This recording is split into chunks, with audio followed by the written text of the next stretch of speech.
Now, The Hunt Palmer Show. Yes! I feel like I've been waiting for this my entire life. You're listening to The Hunt Palmer Show on 104.5 ESPN Baton Rouge. Jolly good fun. Jolly good. Locking down the middle of the day. America's favorite daytime fun show. Live from the Raising Cane studio. This is Hunt Palmer.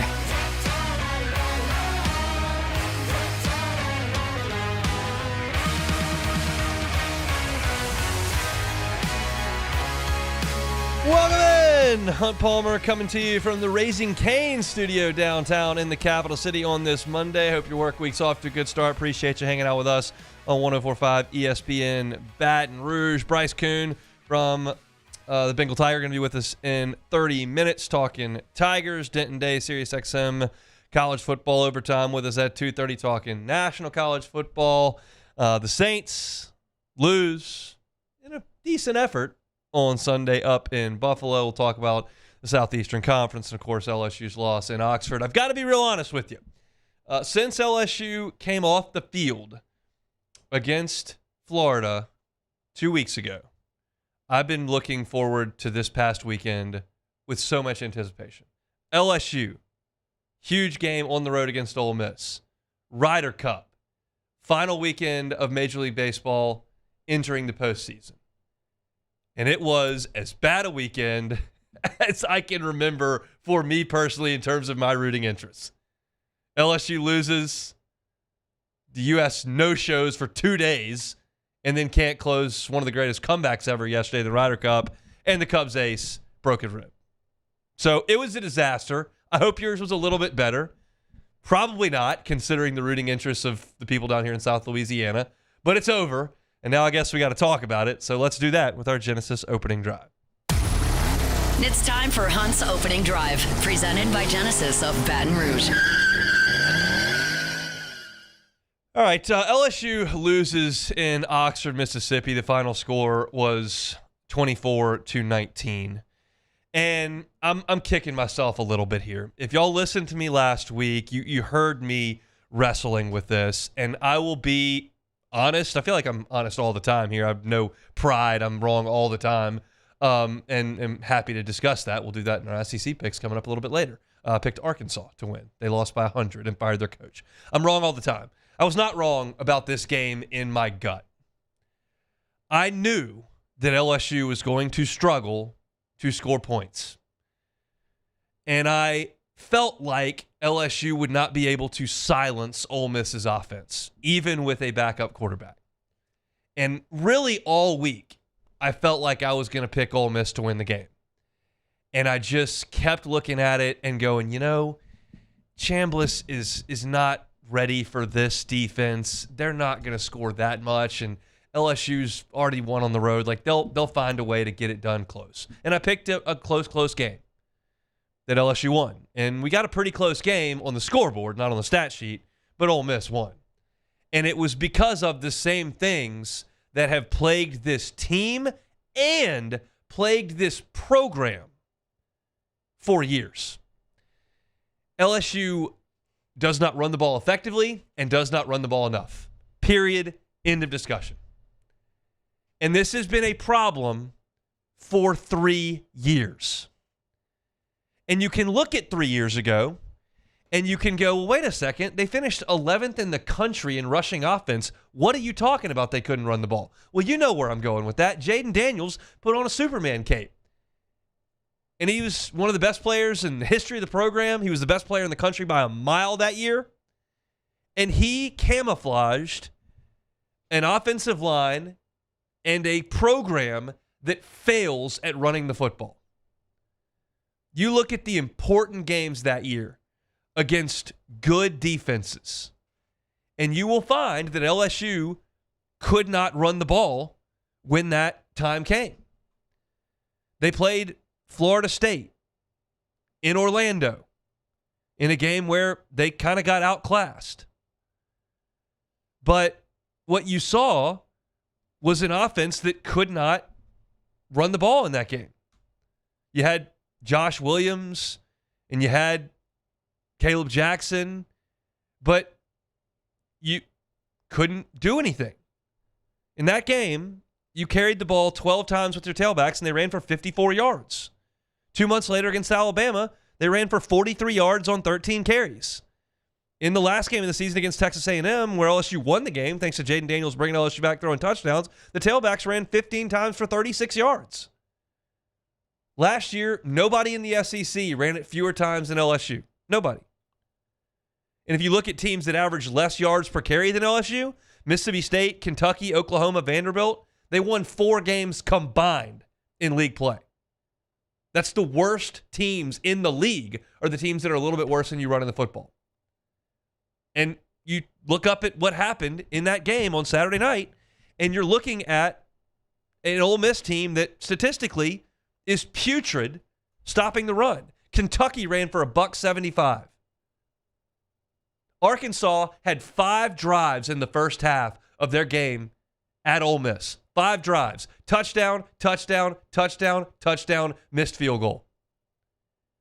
LSU came out of the gate 3 and out, 3 and out. And they don't even attempt to run the ball. They did give the ball to Xavier Thomas a few times, but if you look at the actual scholarship tailbacks, the guys whose school is being paid for to run the football from the backfield and who are also receiving money in NIL for running the ball out of the backfield, you gave the ball to Juwan Johnson once and he fell down and lost a yard. You gave the ball to Harlem Berry 0 times in the first half, and you gave the ball to Juwan Johnson, Caleb Jackson once. And it was 3rd and 20, and he ran for 10 yards. Like, your tailbacks combined for 2 carries in the first half.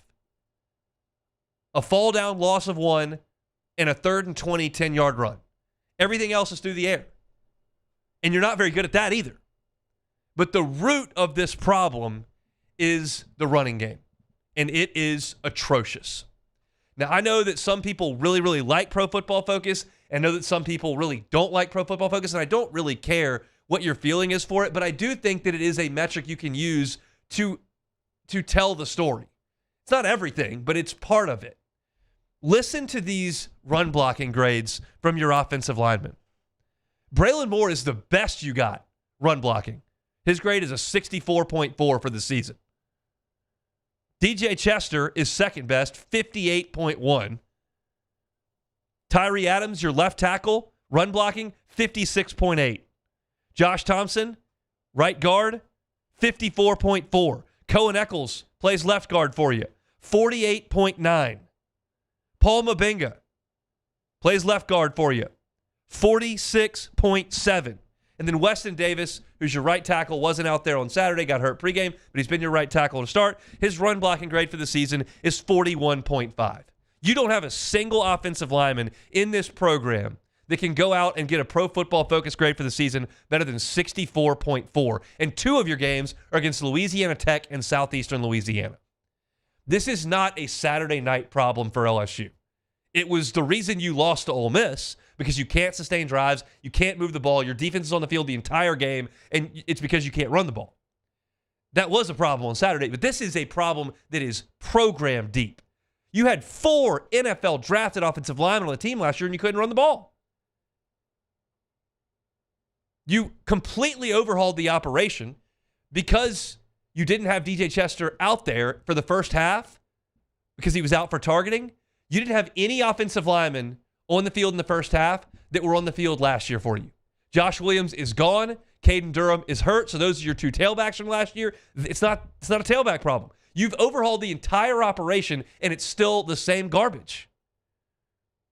So that's the problem. I don't know how healthy Garrett Nussmeier is. We'll talk about it. I don't know what the game plan is entering the game and how the flow of the game changes, but your commitment to running the ball is almost 0, and your effectiveness running the ball is almost 0. And if those 2 things remain, you can't accomplish anything. I'm going to oversimplify this to the point where it's going to sound stupid, but I'm going to oversimplify it. Literally, the point of the game is to move the ball down the field and get into the end zone, right? The easiest way to do that is to hand it off and move forward. Like, to break this thing down to the most simple way you could possibly put it. This is the easiest thing to create success, and you're the worst in the SEC at it. So you can't win. You can beat Clemson. You can go on the road and beat South Carolina last year. You can beat Florida. You can score an impressive win here or there in a given game because your defense is really good. Your quarterback has his moments. You've got real talent on the outside. But you can't win a season trying to do this without a running game. It just can't be done. So something fundamentally in the program has to change. It either has to be that you commit more to the run, that you develop players better so that they can help you run the football. You got to get stronger. You've got to do a number of it's not just one thing. You got to do a number of different things. And until that changes, you're going to be stuck in neutral. And you're going to be playing on January 1st in some bowl game that changes names every 2 years. That's the destiny of the program. And it's a shame because there are a lot of good things in this program. There are a lot of good things. This defense is good. You've got playmakers. Your quarterback can do some things. Now, we got to talk about him as the show continues because his production has just dropped off a cliff this year. There's a lot good with LSU in the football program. But this virus called the running game that has infected it is bringing the whole thing down. And that, to me, it was everything on Saturday night. Yeah, bad decision by Nussmeier to throw that interception. Yeah, you're not hitting the deep shots on offense. Yeah, I'd like to get penalized a little bit, yes. Yes, there were mistakes made by the coaching staff and Brian Kelly that I will get to as far as burning timeouts in the second half. There are other issues around, but nothing is more impactful than your inability to run the ball. You cannot sustain drives. You cannot convert on 3rd and 4th and short. You cannot convert in the red zone. You're putting too much pressure on your defense. All of these things come from an inability to run the ball. And you look up against the worst statistical run defense in the Southeastern Conference. And for the entirety of the football game, you ran 22 times for 57 yards. It's just, you're never going to win like that, ever. That's our Genesis opening drive here on this Monday. Bryce Coon's been with us in 15 minutes. Come back with us. The Hunt Palmer Show. The Hunt Palmer Show.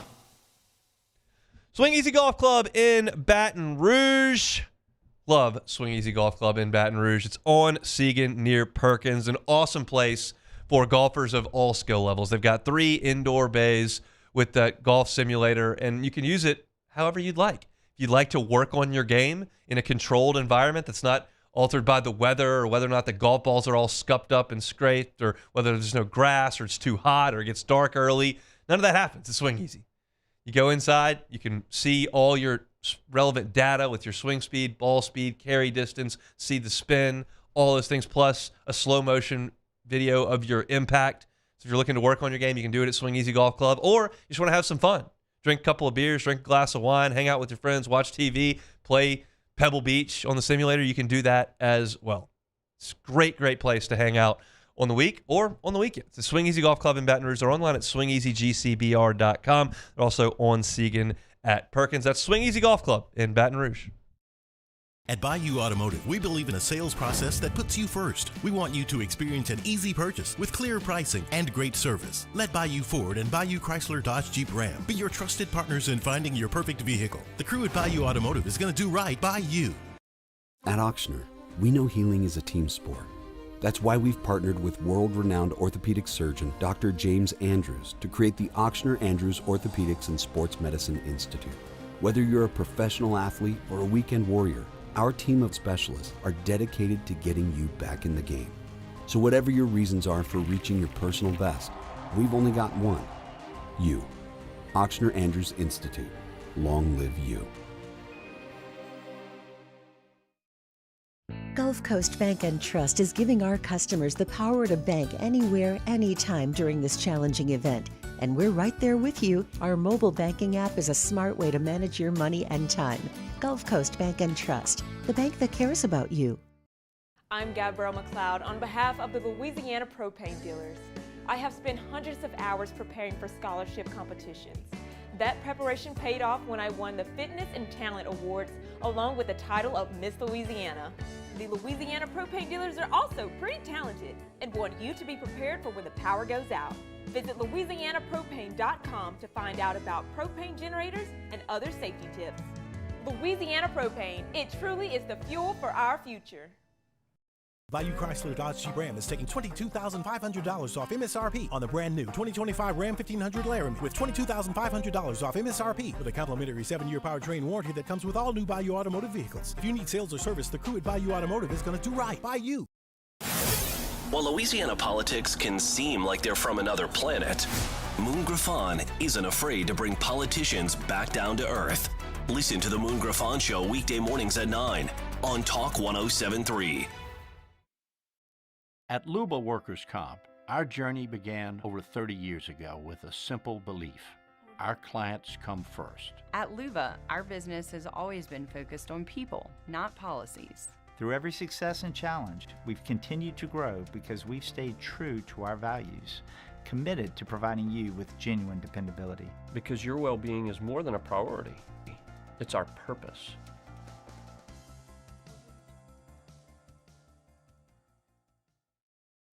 Family owned and community driven. Service Chevrolet Cadillac, a legacy you can trust since 1972.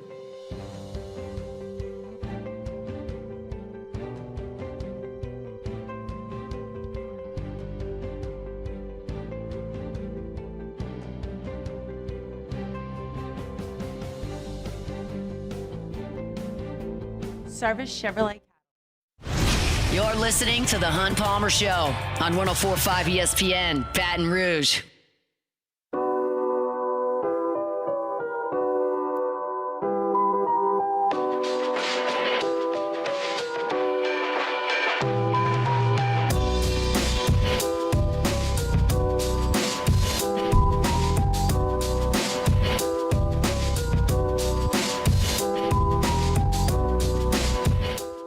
Bryce Coon will be with us coming up here in about 15 minutes. We'll talk some Tigers with Bryce, who covers them for the Bengal Tiger, part of the On3 team.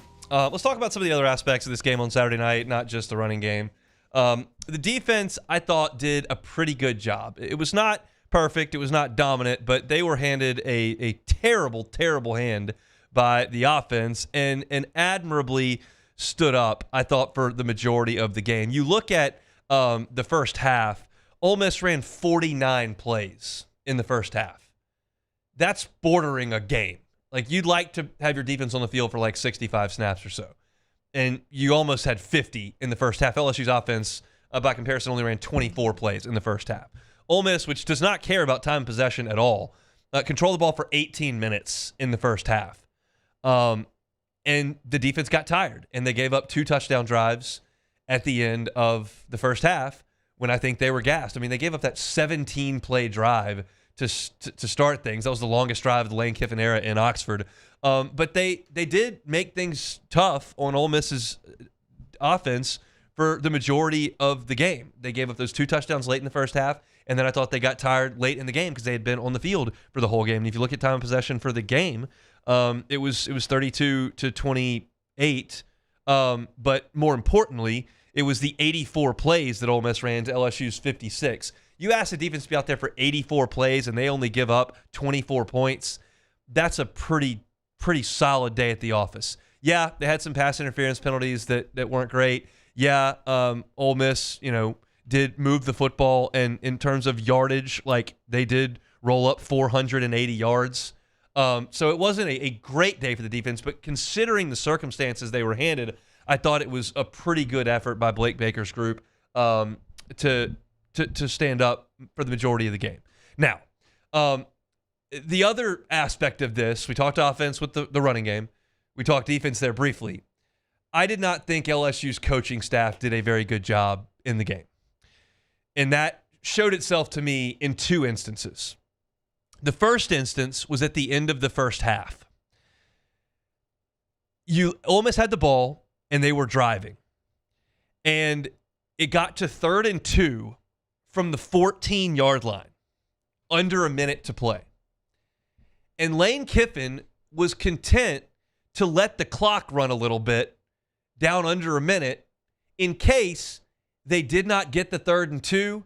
he could kick a field goal at the end of the half and LSU would not get the ball back. Brian Kelly saw Lane Kiffin doing that and used a timeout with 49 seconds so that if his defense got a stop, he could get the ball back with 30 seconds, 45 seconds to go try to get a field goal. That was a mistake to me. I tweeted it out in the exact moment, and I still feel exactly the same way 2 days later. Because what you did was stop the clock for Ole Miss, who then converted the third down, and now have more time to operate before the half because you helped them by stopping the clock. Now, Ole Miss did have 2 more timeouts, so they could have used one, but Lane Kiffin wasn't using one with 49 seconds left, and LSU gave Ole Miss one. Did you watch LSU's offense? What indication would you have had that LSU was going to be able to go down there in 40 seconds and get a field goal? Nothing for me, and all you did was give Ole Miss, who was on the 14-yard line, a chance to run more plays. If this is a goal-to-go situation, and Ole Miss literally could only run 1 or 2 more plays because then you would have to either turn it over on downs or get points, well, yeah, then you call a timeout. But Ole Miss still had a chance to get a first down and run some more plays. I hated that timeout by LSU, and I believe it likely contributed to Ole Miss scoring a touchdown there with 16 seconds to go. Because after LSU's timeout, they ran the ball. They were short. It was 4th and 1. Ole Miss called timeout. Then Ole Miss went for it, got it, and then ran 2 more plays to score a touchdown. They may not have had time to run 3 more plays if you just let Lane Kiffin run the clock down. I thought that was a huge mistake. Then, in the second half, LSU had to burn 2 timeouts. One, because you had indecision on whether or not you were going to go for a 4th down, and then you ended up false starting. And 2, because you didn't have the right people on the field for a special team snap, and you had to burn a timeout. That is on coaching, and it burned 2 timeouts that you needed to try to stop Ole Miss at the end of the game when they were running their 4-minute offense that ultimately ran the clock out. That's a lack of preparation, lack of execution. I know there were injuries on the offensive line, but you can't burn that timeout. You got to know what you're doing on 4th down. You can't burn that timeout. And I just thought that was a very, very poor job of managing the clock and managing timeouts. And we saw a poor job of managing whether or not to go or kick in the Clemson game before the first half because you didn't pay attention to how much time was left on the clock, and you admitted that mistake. But we've only played 5 games. You're getting to the close to halftime, and you're making these mistakes half the time. I did not like any of that either. So this is not, there was plenty of blame to go around. And somehow, some way, in a game where LSU could not run the ball at all, was completely inefficient throwing the ball down the field, botched the timeout usage, were penalized a truckload, and gave up 480 yards of offense, with all that going on, you were still right there. You were 1 stop away from getting the ball and having a chance to go down and win the game. And I think that's an indication of all the good that LSU has on this current roster. I think it's an indication of a defense that bent but did not break. Ole Miss, now I realize that there are skewed statistics this early in the season because you play teams that are a lower level and you blow them out and the stats get a little bit out of whack. And so I realize that in saying this, but you realize that Ole Miss entered the game averaging 44 points per game. You held them to 24. They were 20 points under their season average. They hung 40 on Arkansas, and they got after Kentucky offensively, and you held your own there, 20 points under their average. But you didn't do enough elsewhere. And to go on the road into a small yet hostile environment and play a team that is very well coached, that does have a good offense, you have to be a lot cleaner than that. And LSU just wasn't. And I thought there were a number of aspects to this game that were really, really disappointing. Now, last thing I'll get to here before we talk to Bryce Coon is the quarterback. And this is probably going to be a longer segment on tomorrow's show, but I don't have a great explanation for why a healthy Garrett Nussmeier would be playing at this level.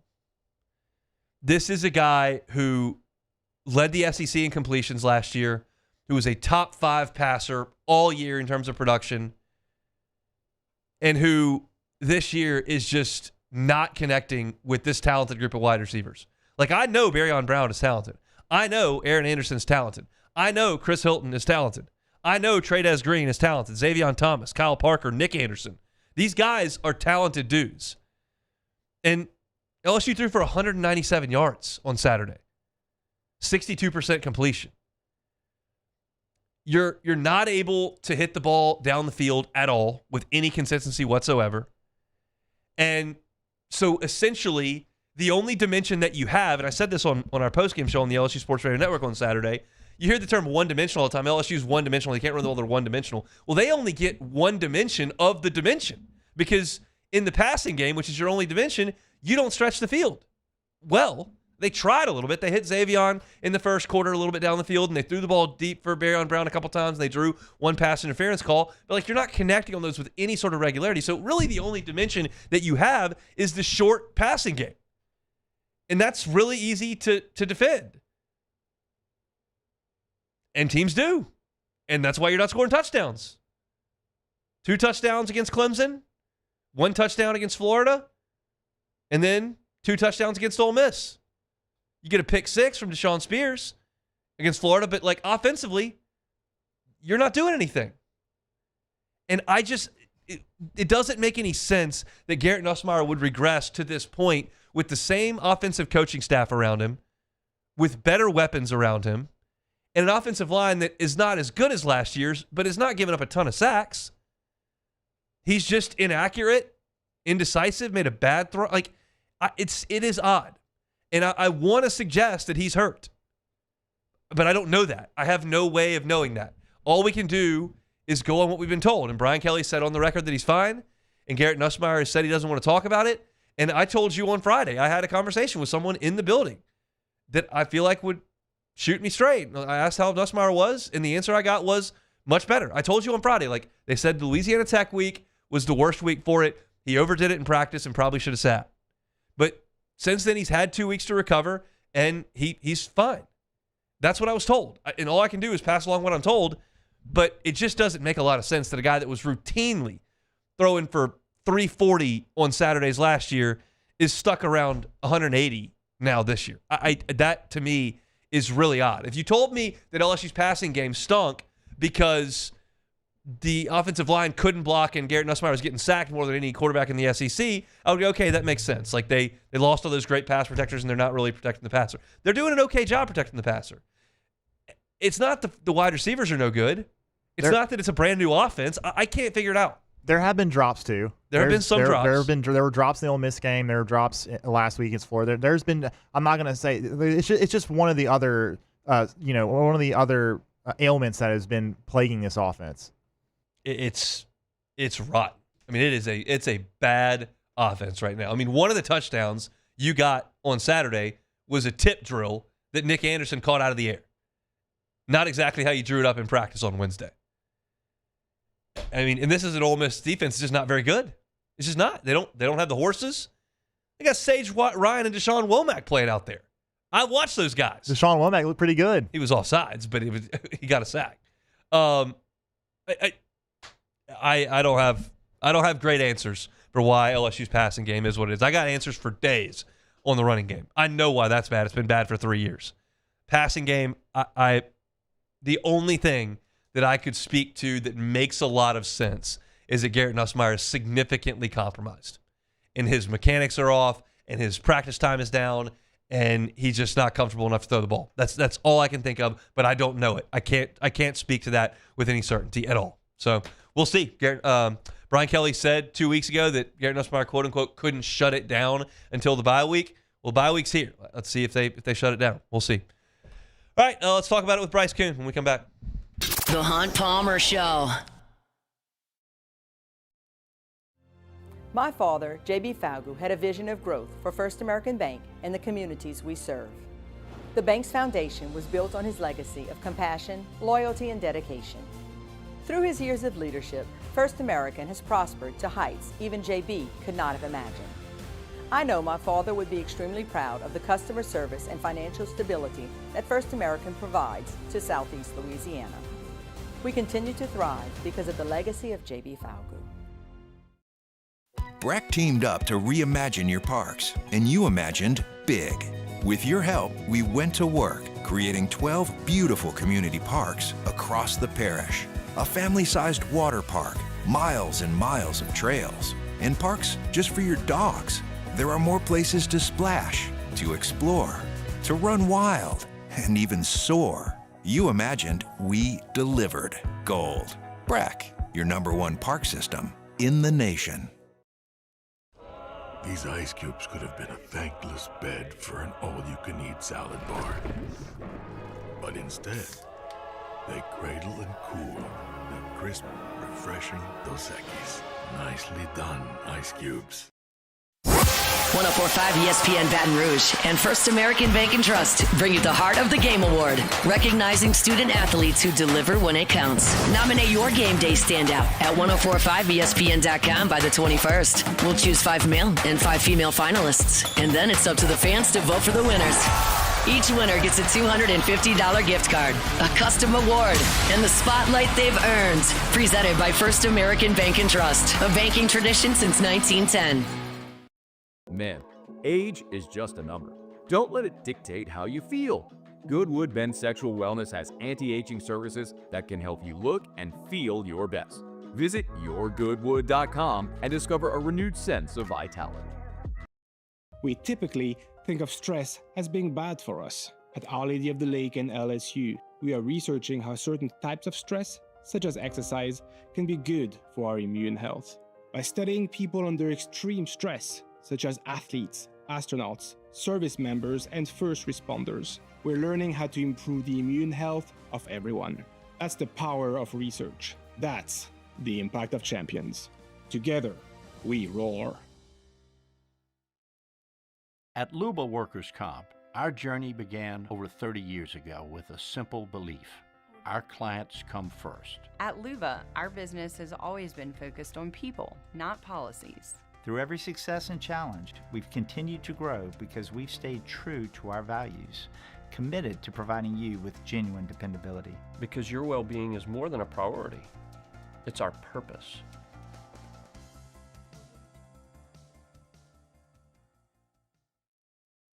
In South Louisiana, you can always count on good people coming together to help our children. At Dreams Come True, we grant wishes for Louisiana children with life-threatening illnesses. But to do this, we need funds. That's why we're trying to raise $100,000 for Dreams Come True by giving away the Blessed Builder School. Make your backyard's dream come true while helping our kids. Just go to dreampoolla.com and you can find out how your $25 donation might help win you a Duplessis pool. Bayou Chrysler Dodge Jeep Ram is taking $22,500 off MSRP on the brand new 2025 Ram 1500 Laramie with $22,500 off MSRP with a complimentary 7-year powertrain warranty that comes with all new Bayou Automotive vehicles. If you need sales or service, the crew at Bayou Automotive is going to do right by you. Gulf Coast Bank and Trust is giving our customers the power to bank anywhere, anytime during this challenging event. And This is the Hunt Palmer Show on 104.5 ESPN, Baton Rouge.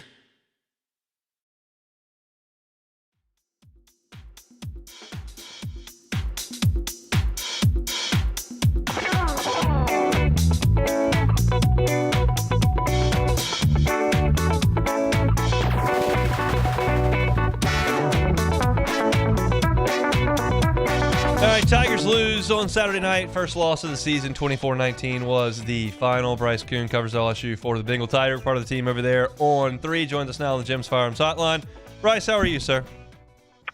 I'm doing well, Hunt. I've been listening to you for the first 30 minutes or so, man. I don't know what you're going to ask me that you haven't said already. So I appreciate you having me on, but let's roll. Well, let's do it. I mean, I need another perspective. You can't just have me yelling and screaming for 2 hours here. That's not going to help anybody. What is the biggest problem plaguing LSU in terms of the running game? What do you believe the root of that problem is? You said it earlier, and I echo it. It's a complete lack of development of the offensive line. You know, I work for a company that we do this for a living, and it worked for a previous company that did this, where we ranked kids out of high school. You rank them on potential. You get the measurables, all this good stuff, and it's exciting things, right? I mean, recruiting's fun. People like to cover it. People like to follow it.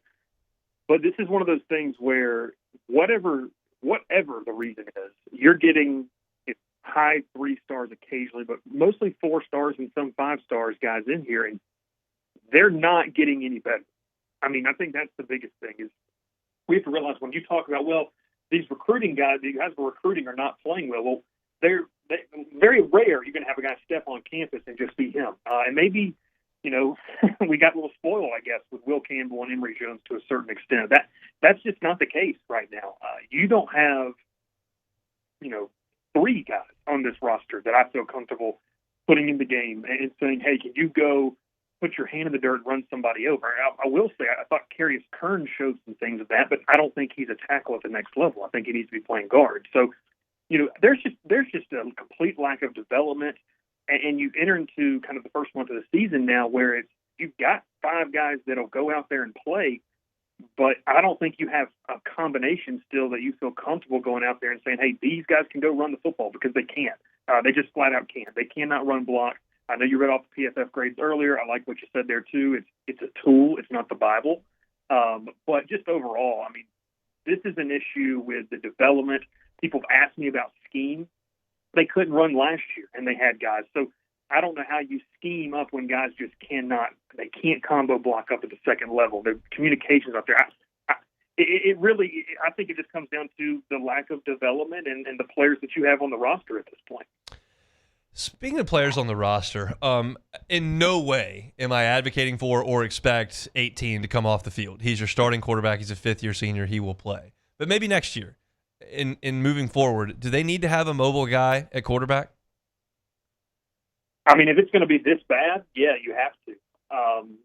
I don't know if it's going to be this bad necessarily next year. I don't want to think about next year right now, but there's a lot of work to get there. But I think that's the problem a little bit with what you're running into is, and why Michael Van Buren was a popular name to be thrown around Saturday afternoon, because it's like, well, if Nussmeier can't pass the ball, which is what he is best at, if he can't do that, he's not going to run it. And you knew he wasn't going to run it if he was 100%. You definitely know he's not running it if he's truly not 100%. So there's zero threat of a run game with Nussmeier. Teams know that. The zone read play is way too easy for teams to just key in on. They don't have to think about it. And so I think going forward, maybe just in the space of college football, you probably have to have a guy that can do some stuff with his legs. My coworker and I, Matthew Bruni, were driving back, and we watched that Georgia game, Alabama game. And, the biggest thing, I think, for Georgia fans, even though they lost that game, they leave saying, look, Carson Beck was good for us last year at times, but Gunnar Stockton's legs make it a little bit more of an issue for defenses and just his ability to pull the ball out. LSU doesn't have that in Garrett Nussmeier. And, if he was throwing the ball, slinging it around for, 275, 300 yards a game, nobody would care. But it's under a microscope now because he's not. And when you don't have that, you have nothing. I mean, this offense has no identity. So I think to a certain extent, when you go in the portal, or whether you look at that roster and say, hey, is Colin Hurley, is Michael Van Buren the guy?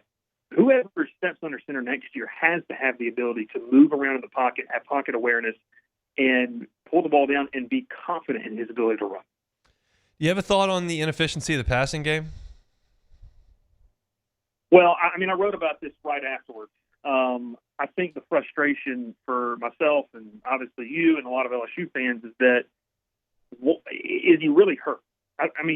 Because if he's hurt, it explains a lot, right? I mean, when Brian Kelly came out and said that 2 weeks ago, we all kind of sat back and said, okay, well, that makes sense, fine. And, I think fans are now thinking, was that just a pacifier, that Kelly threw fans just to kind of sit there and, take the heat off of him and his quarterback a little bit? I don't know, but I went through kind of the passing chart and what he did, and PSF does all this stuff where they'll tell you, blitz packages or straight up rushes and stuff like that. And man, the interception he threw, it was timid to me. It's not the gunslinger that we've seen out of him.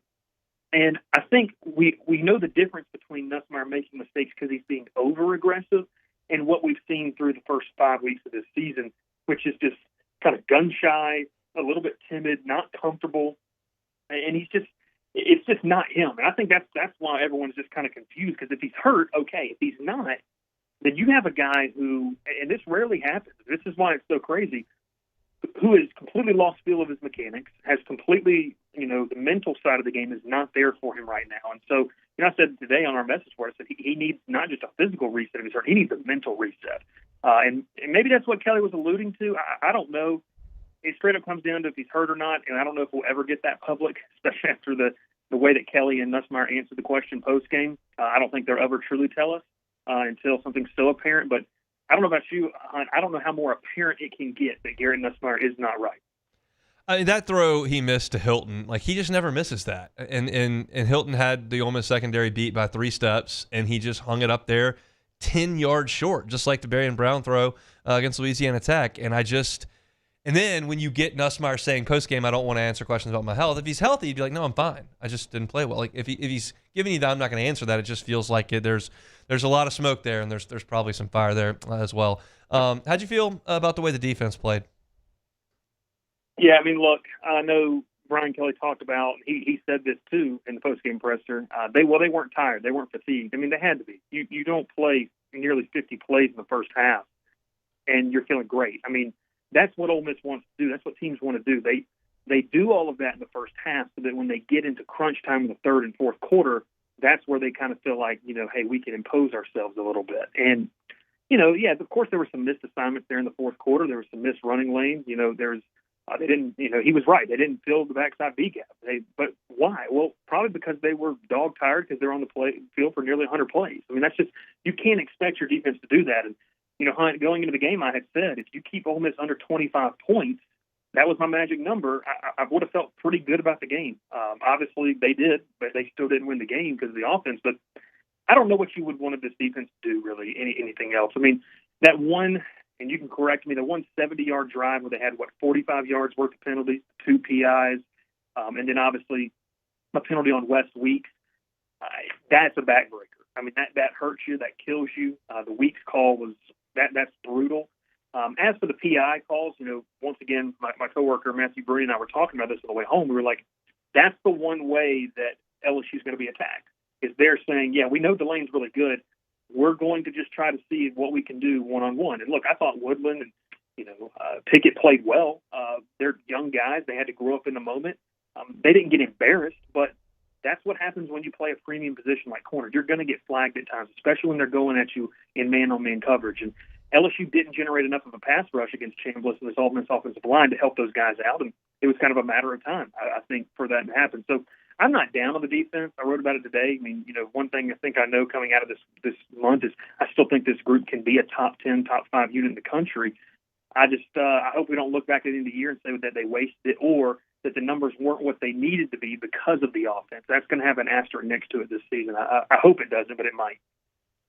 Yeah, I mean, the lack of pass rush was concerning because Chambliss threw the ball 39 times and ran some other times on called passes, and LSU did not have a sack in the game. So that there's just not quite as much pass rush as you would have hoped. What's your big picture thought on this team this season now as after they've lost a game?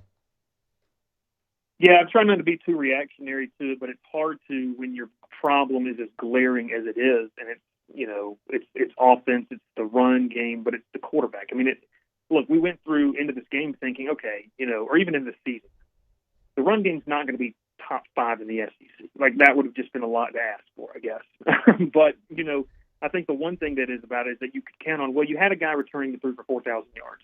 So you bare minimum, though, if the defense is much better, maybe the defense being better and Nussmeier returning and all the returning pieces, it would offset maybe your run game. Well, the problem is that the worst case scenario has happened. I mean, you're still 4-1. I get that, but you have trudged along. You beat, a G5 team, FCS opponent that is what it is. But you beat 2 anemic offenses in Florida and Clemson. That now, after a month's data sample, we can just say your defense really won you the game. The offense did just enough. And then you played a team who had a heartbeat on offense, not just a heartbeat, but a pretty strong one. And that game felt like it was more out of hand than it really was. I mean, I remember looking up at halftime, I was like, I don't even know how LSU's in this game with everything that's happened. I mean, it's really crazy to think that they're only down 2 possessions, then it makes it 17-10. And you're just sitting there kind of like, why? I mean, how are they in this game? So going forward, I mean, it's pretty cut and dry for me. Pretty cut and dry. It is, if you play a team at home, you've got a good chance of winning. Texas A&M makes me nervous, but your other home games I feel comfortable in. Your road slate now features, as we currently speak here, 3 top 20 teams. Vanderbilt, regardless of what happens on Saturday against Alabama, is probably going to be a top 20, 25 team at least when you head up there for a sleepy 11 a.m. kickoff in Nashville. And it sounds crazy. I don't know. Like, I don't know how you win that game if you don't have an offense. Like, LSU does not have an offensive identity. I don't care what the logo on the side of the helmet is. Vanderbilt can score points. They love to play ball control.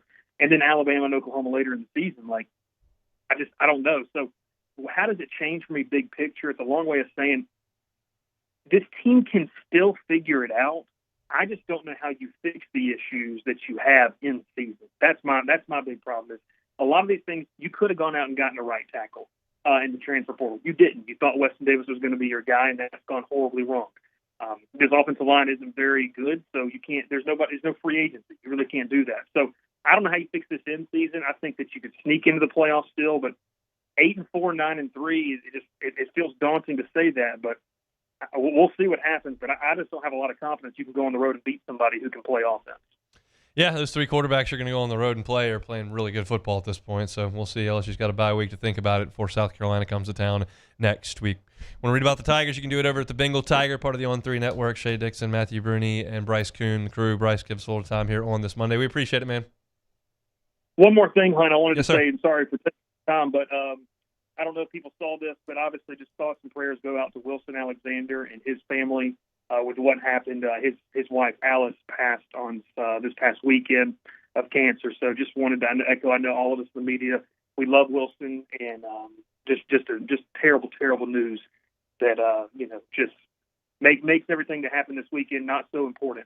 So just thoughts and prayers out to that family, and I know the LSU community will surround themselves with them. So, yeah, appreciate it as always, Hon. Yeah, very well said, Bryce. Thank you. It's Bryce Coon from the Bengal Tiger. For those that you're certainly familiar with Wilson's work, he does incredible stuff with the Advocate, and he's been on this show a number of times.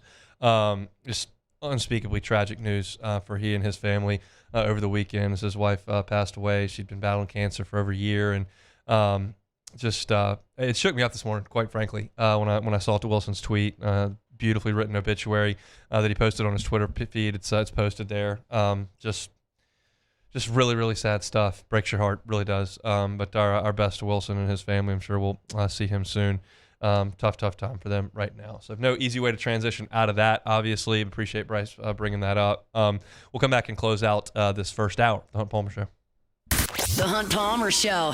One Bath and Closets. OneBathAndClosets.com is the website. David Duvall and his team, 30 years redesigning and remodeling bathrooms and closets. Safety can be a big issue in the bathroom, especially as folks age. If there's someone in your life who is aging and you feel like could see some hazardous situations in the bathroom, do what you can to mitigate against it. You can't remove the risk completely, but you can mitigate against it with non-slip floors, with walk-in tubs, with a shower with a bench in it. Put guardrails in to some slippery places. These are things that David Duvall and his team do all the time. And it may not be something that you think about a lot, but now that I bring it up, you might go, oh, that might not be a bad idea. Have the conversation with David. That part's free. It doesn't cost anything to just sit down and say, hey, what can you do? And go over that portion of it. If you decide on a project you'd like to embark on, you're looking for financing, they have it. 0% up to 18 months if you qualify. It's all there at OneBathAndClosets.com. One Bath and Closets. OneBathAndClosets.com.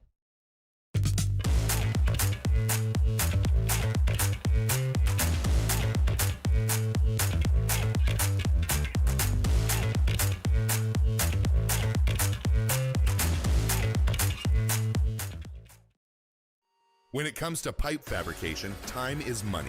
And at River Parish Contractors, we make every second count. Our 36,000 square foot shop is ready to take on your projects right now.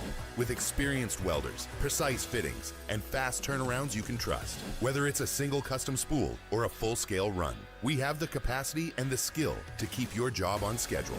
Call us or visit rpcontractors.com for your quote. That's rpcontractors.com. These are the luckiest ice cubes in the world. They could have been a thankless bed for an all-you-can-eat salad bar. But instead, They've been called upon to cradle and cool a crisp, refreshing Dos Equis. Looks like the lucky just got luckier. Dos Equis. Breck teamed up to reimagine your parks, and you imagined big. With your help, we went to work, creating 12 beautiful community parks across the parish. A family-sized water park, miles and miles of trails, and parks just for your dogs. There are more places to splash, to explore, to run wild, and even soar. You imagined, we delivered. Gold. Breck, your #1 park system in the nation. ED, low T, or simply seeking to optimize your health and performance? Goodwood Men's Sexual Wellness offers a range of discreet services to address your specific needs. We empower men to reclaim their health and confidence. Visit yourgoodwood.com. While Louisiana politics can seem like they're from another planet, Moon Griffon isn't afraid to bring politicians back down to earth. Listen to the Moon Griffon Show weekday mornings at 9 on Talk 107.3. Flight by Yingling is raising the bar by crafting the next generation of light beer. With only 2.6 carbs and 95 calories, this is premium refreshment 6 generations in the making. Flight by Yingling. Raise the bar. In South Louisiana, you can always count on good people coming together to help our children. At Dreams Come True, we grant wishes for Louisiana children with life-threatening illnesses. But to do this, we need funds. That's why we're trying to raise $100,000 for Dreams Come True by giving away the Blessed Builders School. Make your backyard's dream come true while helping our kids. Just go to dreampoolla.com and you can find out how your $25 donation might help win you a Duplessis pool. Hi, this is Beth Serena. Welcome to my pool.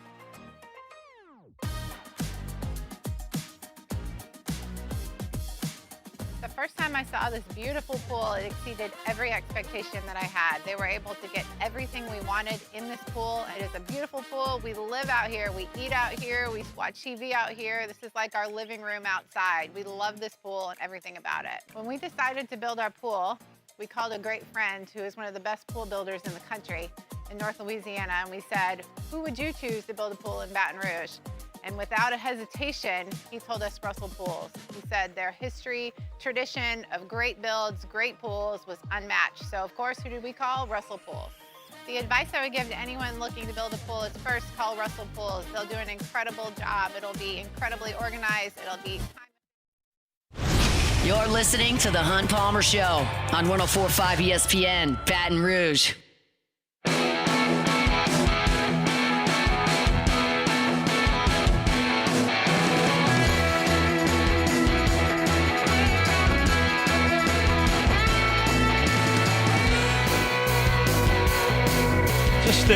Just a bad weekend for sports. LSU loses, Saints lose, Ryder Cup loser, Cubs ace, broken rib, and Malik Neighbors shorts ACL. Just when it rains, it pours, they say.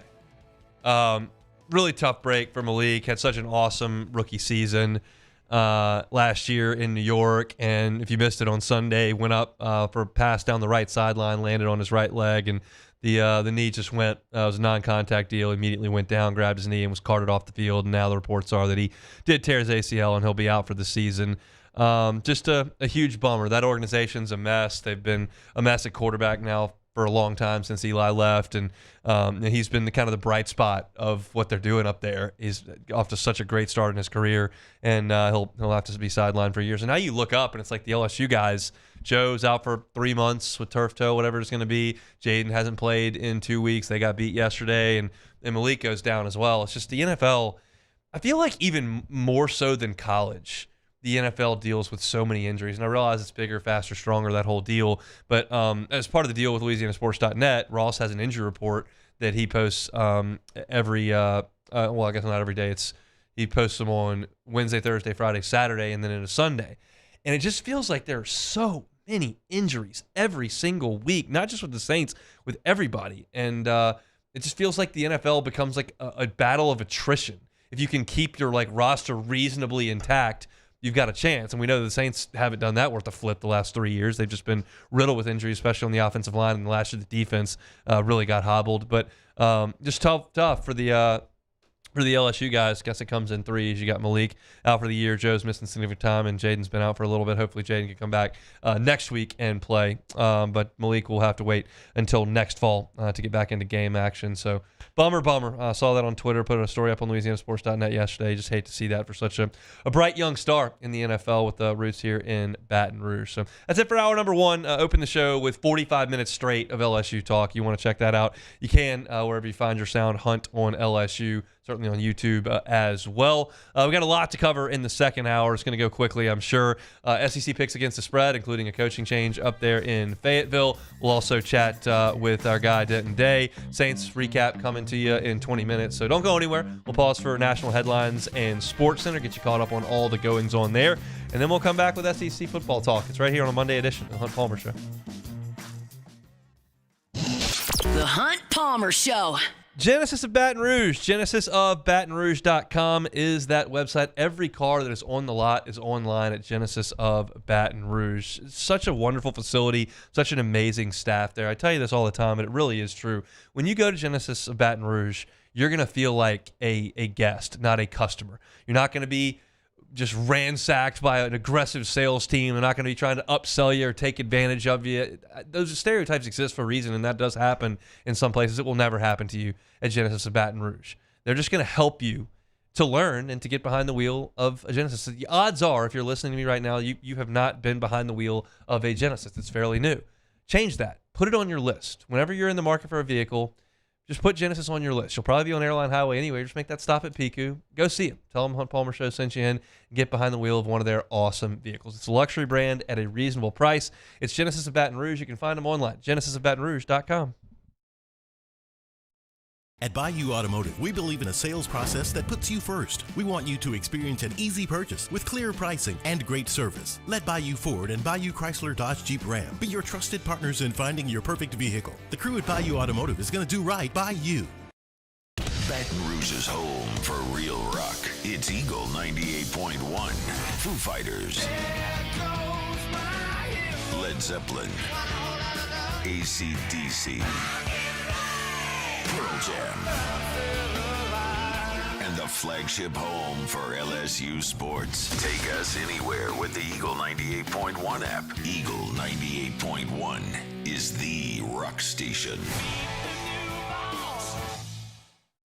Today, we are shaping tomorrow. We are researching how extreme stress impacts the immune system, from trauma victims to athletes and even astronauts.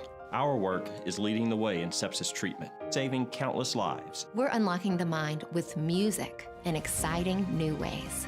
Our Lady of the Lake Health and LSU are improving the health of our state. That's the impact of champions.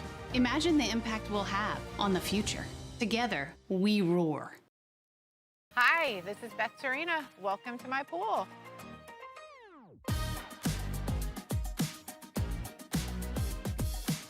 The first time I saw this beautiful pool, it exceeded every expectation that I had. They were able to get everything we wanted in this pool. It is a beautiful pool. We live out here, we eat out here, we watch TV out here. This is like our living room outside. We love this pool and everything about it. When we decided to build our pool, we called a great friend who is one of the best pool builders in the country in North Louisiana, and we said, who would you choose to build a pool in Baton Rouge?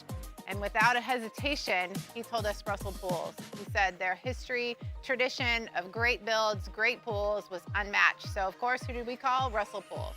The advice I would give to anyone looking to build a pool is first call Russell Pools. They'll do an incredible job. It'll be incredibly organized. It'll be time efficient, and you will have your pool in no time.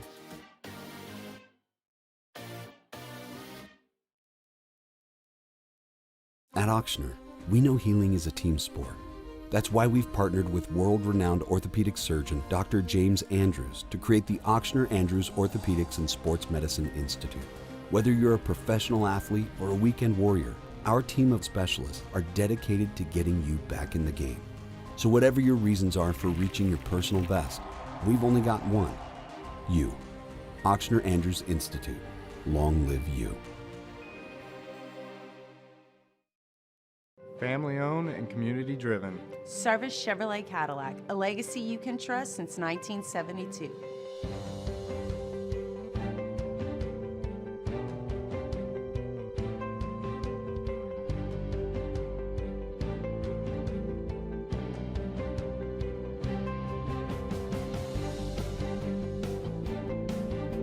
Service Chevrolet.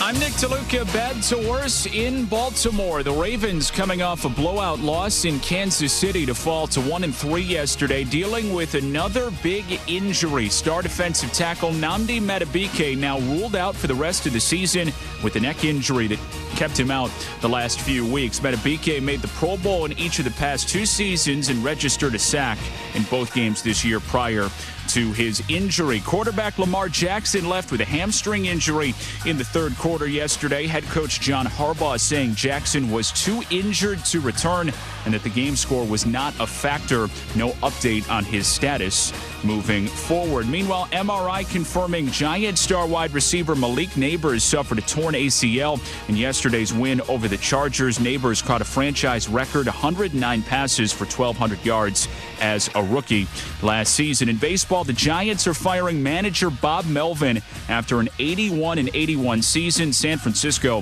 has not made the playoffs since 2021. Hey, it's your resident Super Bowl champ, Chris Candy. Coming up Tuesday, the Eagles and the Bills are the best 2 teams in football. But who also join them in my top 5? Find out in my latest power rankings. It's on Sportsmanlike weekday mornings at 6, right here on ESPN Radio, ESPN2, and ESPNU. Now, the Hunt Palmer Show. Yes! I feel like I've been waiting for this my entire life. You're listening to the Hunt Palmer Show on 104.5 ESPN Baton Rouge. Jolly good fun. Jolly good. Locking down the middle of the day. America's favorite daytime fun show. Live from the Raising Cane studio. This is Hunt Palmer.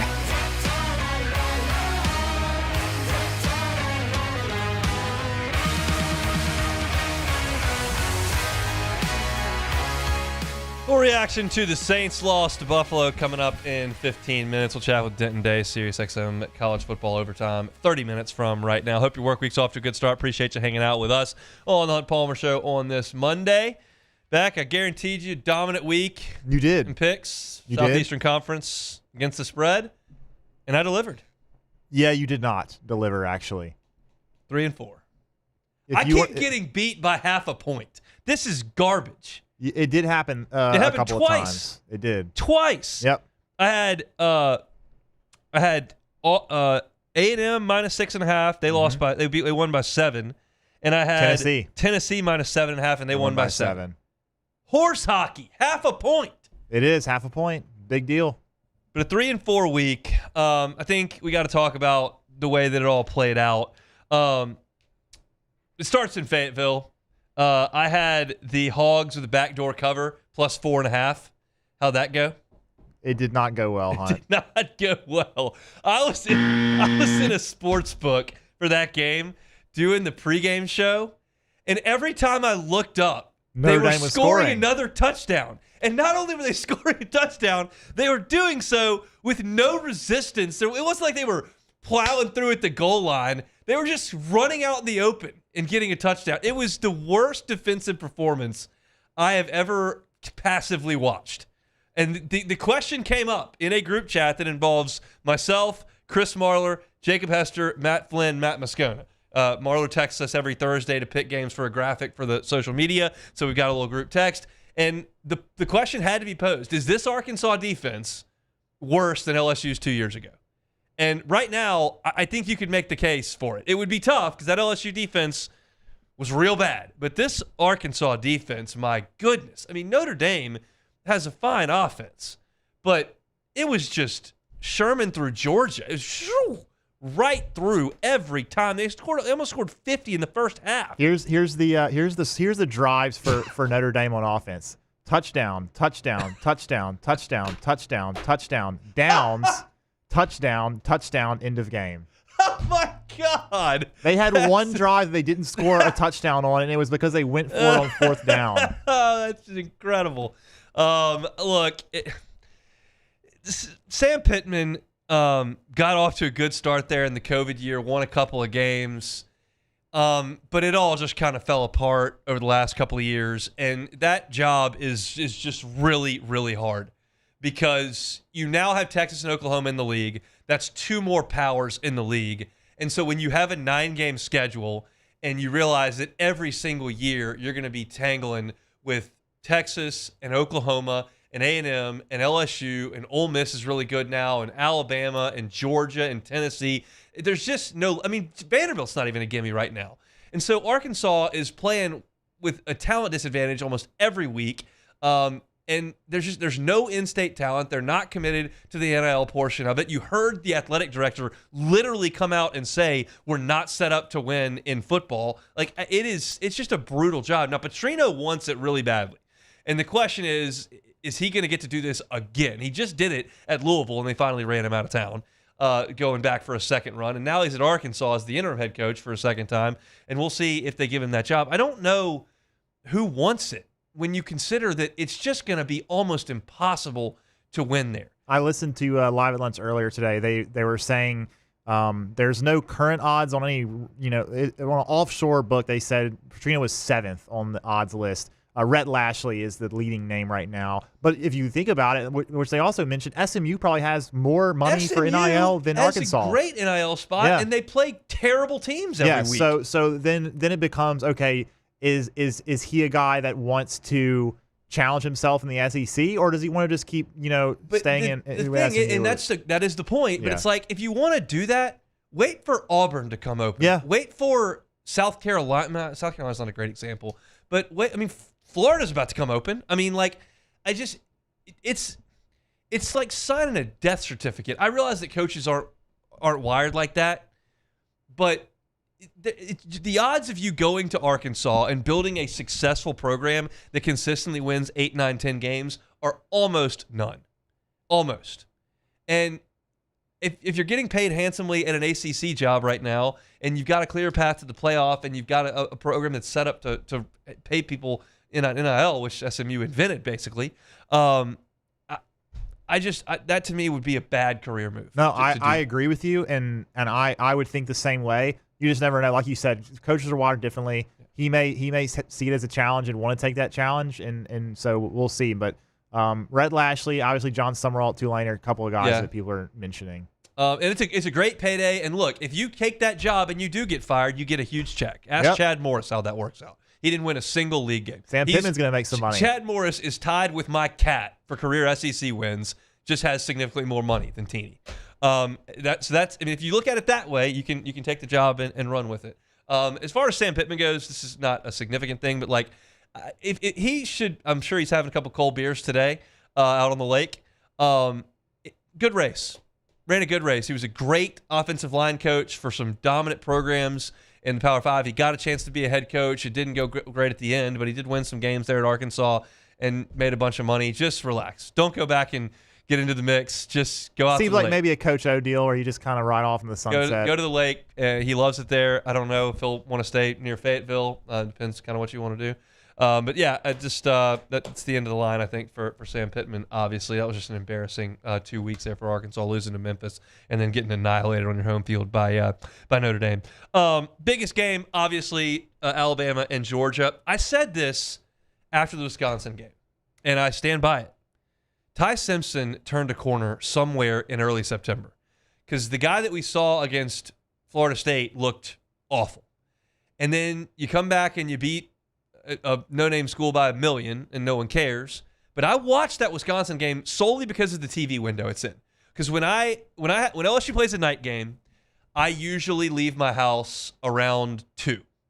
And when I leave my house, I go and I'm doing the pregame show on a set, and I can't really watch games, and then I go watch LSU, and then I do postgame, and I can't really watch. So the only window that I can really dive into and watch on a lot of home games where it's a night game is the early window, and Alabama played Wisconsin at 11.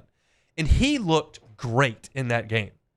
On time, in rhythm, accurate. It just looked really good. And I'm going, this is something. And I thought he played really, really well on Saturday. I thought Gunnar Stockton played valiantly. But ultimately, I think as you look at that game, nothing fluky about it. Alabama just went in there and beat Georgia. And there is something about that program that Kirby Smart can't conquer. It is crazy. They beat everybody else, and cannot beat Alabama. It is the most odd thing. But that's a big win for Kalen DeBoer, big win for Alabama, and I think you can consider the Tide a real threat to make the playoff at this point, and nobody was suggesting that after they went to Tallahassee and got thumped. Auburn, Texas A&M, good job by the Aggies to win really with defense. They went up to Notre Dame and had to do everything on their offense, and then they come back and play Auburn, and they do it with their defense in a very low-scoring game. I think A&M's pretty good. I thought they looked good on paper in July. I thought that Mike Elko would get the defense to play pretty well. And I said this in July as well. This is just kind of a hunch thing. I went back and watched all the SEC quarterbacks on YouTube before BD Days as kind of a refresher. And when I watched Marcel Reed's highlights from last year, I thought to my head, that's better than I remember it. And he wasn't great on Saturday, but he made some plays. I thought A&M did run the ball very well, and that's what they're built for. They got a veteran offensive line and two really good running backs, Le'Veon Moss being the lead one. And their defense just stymied Jackson Arnold and Hugh Freeze. And I don't think that Jackson Arnold is very good, and I think Hugh Freeze has just had quarterback problems the whole time he's been at Auburn. Peyton Thorne is not an answer, and I don't think that Jackson Arnold is an answer. But they play hard, and they've been competitive in two very, very hostile road environments. Oklahoma and A&M back-to-back week. That's a tough two-game road session. They don't have a win to show for it, but I think that you saw Auburn play hard and play some pretty decent defense in that game. Mississippi State, Jeff Levy's doing a great job with them. They probably should have won that game against Tennessee. They got it to overtime and ultimately couldn't get it done in overtime. But for them to put up points like that against a pretty talented Tennessee defense, and then to make some plays on defense. They didn't make a lot of plays on defense, but keep in mind, last year their defense was historically awful. And they've done a good job to kind of restock the shelves and be competent. And when you consider that they've played two reasonably good opponents on their home field, they beat Arizona State and they were right there with Tennessee. That's impressive stuff by Jeff Levy and Mississippi State. I think that the expectations there are pretty low for this season, but they've played well to this point, so credit to them. If you recall in my pick segment on Friday, I took South Carolina and laid 5.5 points, and I did so because I said, here are Kentucky's ranks that I pulled up from the SEC, 16-team league. 13th in total offense, 12th in scoring offense, 16th in passing offense, 13th in scoring defense, 11th in running defense, 16th in total defense, 15th in passing defense. I'm going, Kentucky's not good at anything. And lo and behold, Kentucky is not good at anything. And South Carolina hammered them. I have to think Mark Stoops is the next to go in the SEC. I realize Billy Napier is going to get a lot of cash on that as well. But Kentucky has to move on. That thing fractured when he got on that plane to go to College Station. Yep, they've got to go to Athens. Nope. And then they've got to play Texas. Here's the deal. When's the bye week? It is. Have they already had one? No, they haven't. Wait, let's see. August, September. Oh yeah, they did. They had a bye week after the Eastern Michigan game to South Carolina. Okay. So they've got Georgia next week in Athens. They got to play Texas at home. Oh, they do have another bye week though after Georgia. So yeah, so then they go. So the next up is Georgia bye. Yes. Okay. If they lose to Georgia, then that's probably out after that. Can Napier get there? He's got Texas this week. I think he can. Then he can go up to Sam Pittman's Lake House, hang out. I'm sure Coach Pittman's got a big cooler full of stuff. Absolutely. And look, they can afford to go buy new stuff. Oh, they can buy whatever they want. They can buy boats, jet skis. It's going to be a lake party at the Pittman residence. Napier's there. Stoops is there. They can find some other people. Virginia Tech's coach, Key or whoever it was, he can come over. Just a Pittman pool lake party with all the buyout cash. That's what needs to happen in short order, and Stoops can bring the bourbon from over there in Kentucky. That's a good idea. All right. You forgot about one game, Hunt. You got there. One game, backdoor cover, the Aggies, Utah State. I knew it. Oh yeah, you knew it. It was never in doubt, was it? Had him plus 23 and a hook. Yes, and they got there to 20. They did. Vanderbilt was winning this game at 48-21, and they let the Aggies Boom, turn around, baby. score 2 touchdowns in the fourth quarter. Knew it. The Aggies scored a touchdown with 55 seconds left to get the cover. That's what we need. That's the kind of performance and toughness we need from the teams that we pick. So just worth noting. Go ahead. Season long, we have the updated running total season long picks against the spread. We are currently 19-29 on the season. Yes, very good stuff from you. Classic performance from Hunt Palmer on the picks against the spread. May have to make some adjustments on. Maybe so. All right, let's come back and talk Saints next. The Hunt Palmer Show.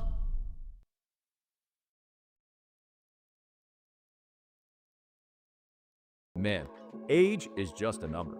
Don't let it dictate how you feel. Goodwood Men's Sexual Wellness has anti-aging services that can help you look and feel your best. Visit yourgoodwood.com and discover a renewed sense of vitality.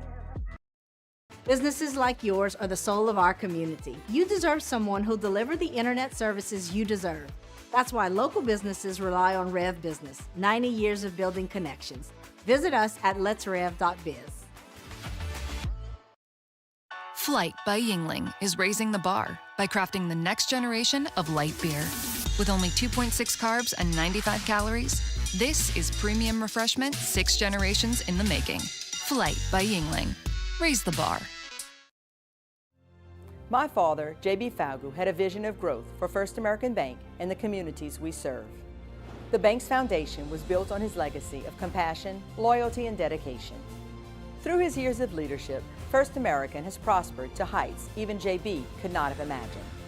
I know my father would be extremely proud of the customer service and financial stability that First American provides to Southeast Louisiana. We continue to thrive because of the legacy of J.B. Falgu.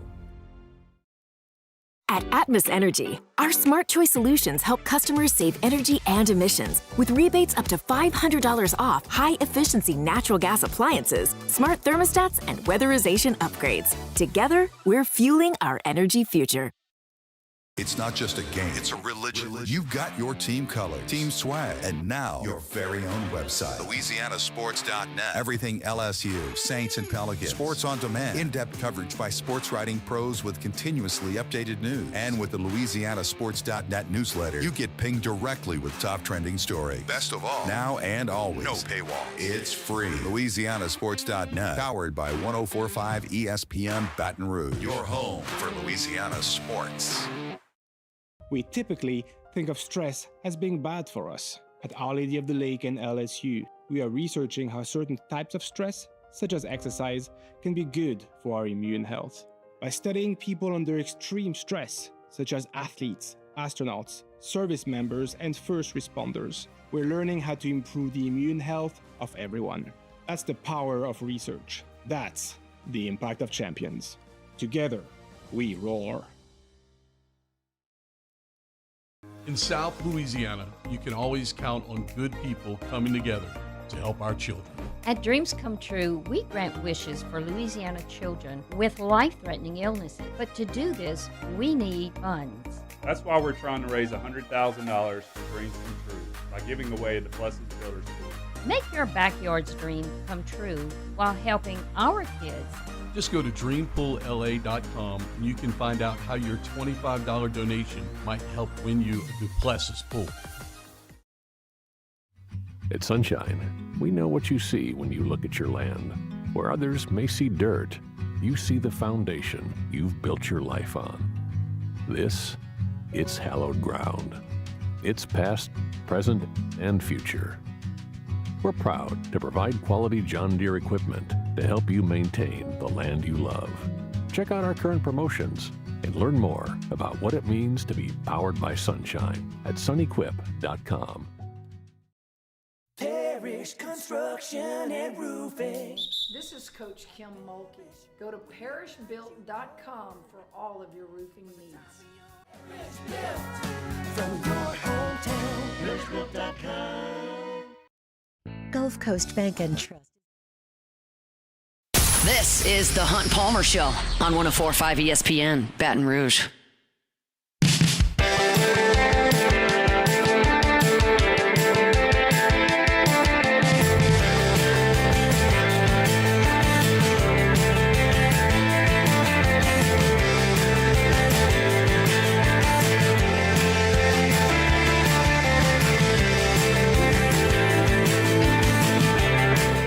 Monday edition of the Hunt Palmer Show. Hope your work week's off to a good start. Appreciate you hanging out with us on 104.5 ESPN Baton Rouge. Denton Day coming up in 10 minutes. We'll talk all things college football with Denton. He joins us every single Monday.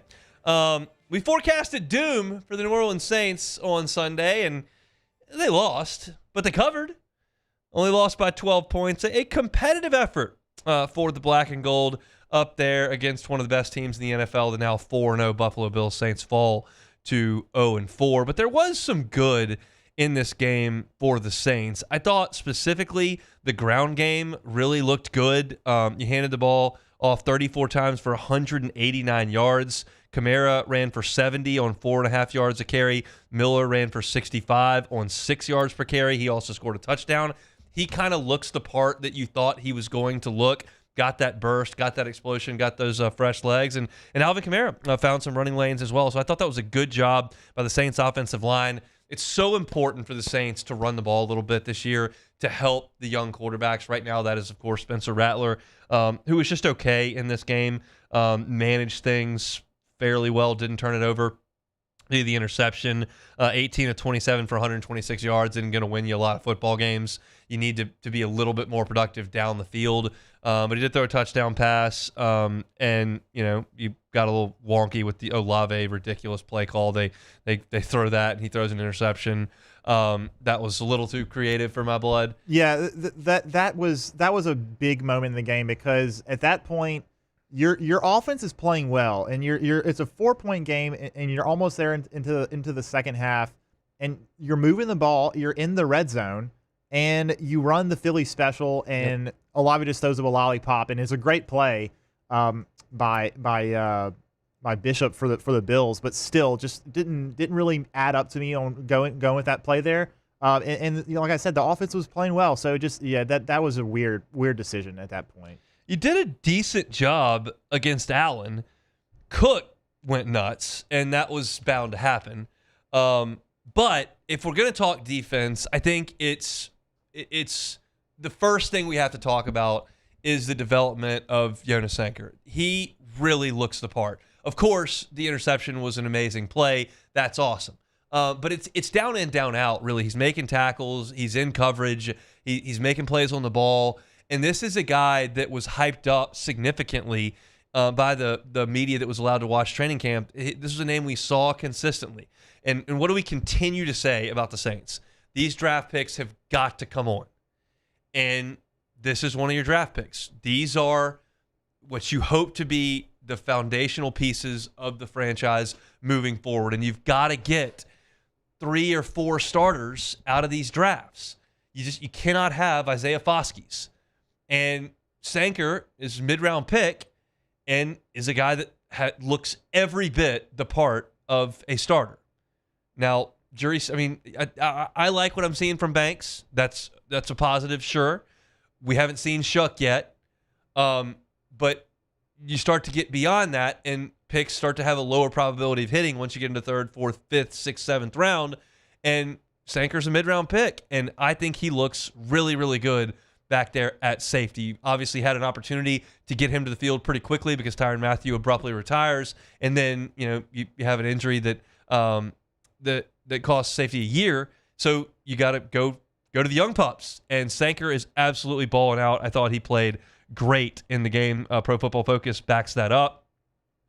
He finished with 5 passes defensed, 3 passes defensed, 5 tackles, and had that interception. So great play by Jonas Sanker. I thought was very, very good. I noticed Kool-Aid McKinstry. You don't always want a corner to lead your team in tackles. That generally means they're allowing a lot of catches. But I thought he was better in this game. And that's kind of what you're looking for is gradual steps forward, right? They're 0-4. They're not winning games. They're losing this game by 2 scores, and we're calling it basically a moral victory. Like, all that we know. But we're just looking for development. And you're starting to see that from some of the guys. You're seeing that from Kendre Miller. You're seeing that from Jonas Sanker. I think you're seeing that from Banks as well. What you're not seeing, and to bring this full circle and to put a bow on it, you're not seeing significant development from Spencer Rattler to me. He just is. He checks it down a lot. He's really safe with it. There's not a lot of production offensively. You're not scoring 20 points really ever. You're not hitting a lot of big plays. It's just a very safe, boring, vanilla offense. And my hope is that some of that starts to change over the next couple of weeks. I was in a group chat yesterday, and we were texting about the Saints game, and one of the Saints fans in the group chat was like, I'm excited about the next 2 weeks. They might have a chance to win. And, like, that's now what you get to look for. You knew once you started 0-2 with those 2 home games, the next 2 games were going to suck. At Seattle, went far worse than you could have even thought it was going to. And then at Buffalo, you really had very little chance to go in there and be competitive and certainly win the game. They didn't. But now you've got 2 weeks to come home and play bad teams. And you need to prove yourself as not the worst team in the NFL by playing well in at least one of these 2 games. And that development needs to come from these younger players. And I did think that you saw that in the game on Sunday. I didn't have any significant issues with Kellen Moore. You can complain about the Philly special or not. It's brilliant if it works. When you throw an interception, you look dumb. But I have been critical of some of the things that Kellen Moore has done over the last couple of weeks.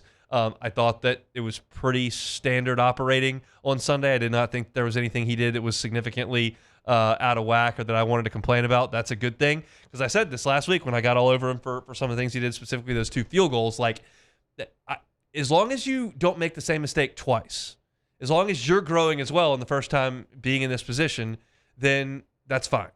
And so I thought you saw a solid effort from the Saints on Sunday in a very difficult spot. Now you come home and you got to play better.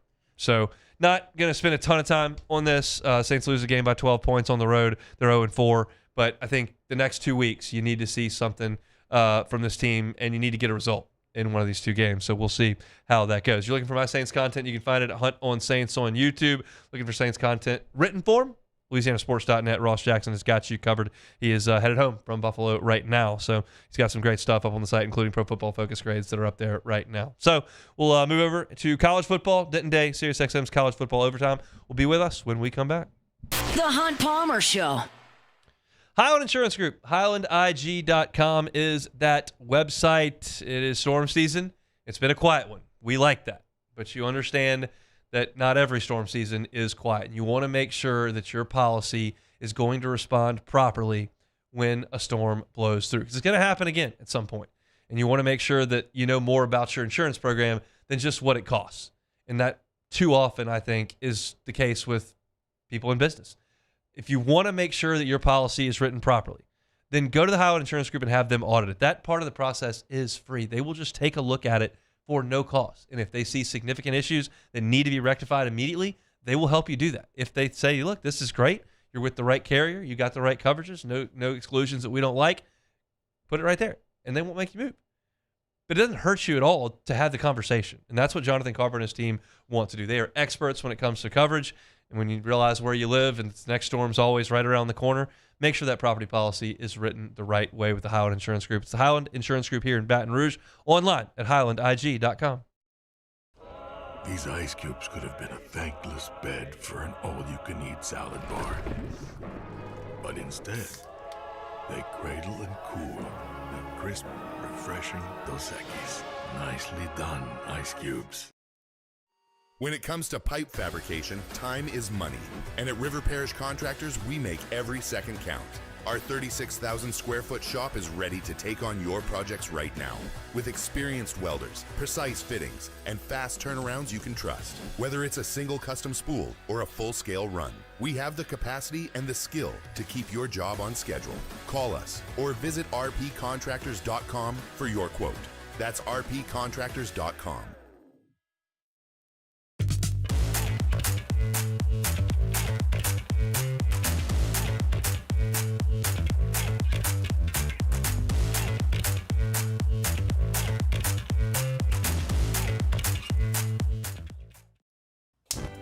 Looking for cleaner energy? Propane is energy for everyone.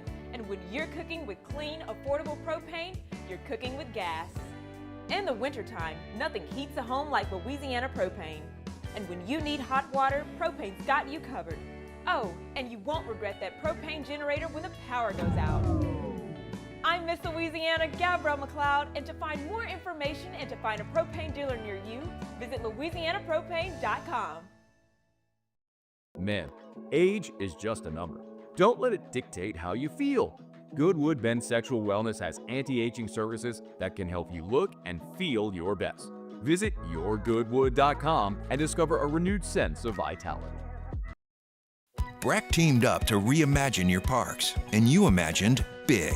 With your help, we went to work, creating 12 beautiful community parks across the parish. A family-sized water park, miles and miles of trails, and parks just for your dogs.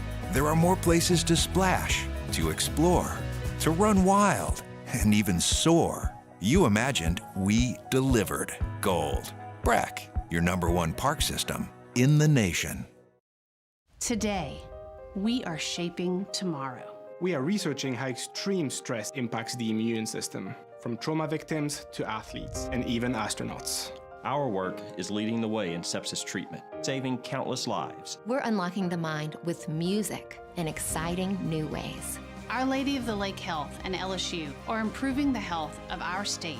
That's the impact of champions. Imagine the impact we'll have on the future. Together, we roar. Hi, this is Beth Serena. Welcome to my pool.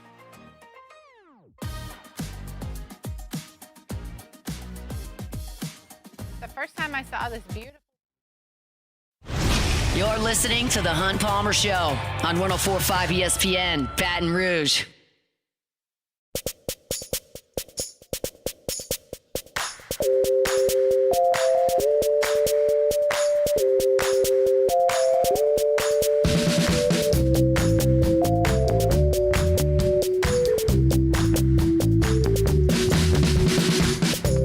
Set off the Jim's Firearms Hotline, where we find our guy Denton Day, college football overtime on Sirius XM. He's with us every single Monday.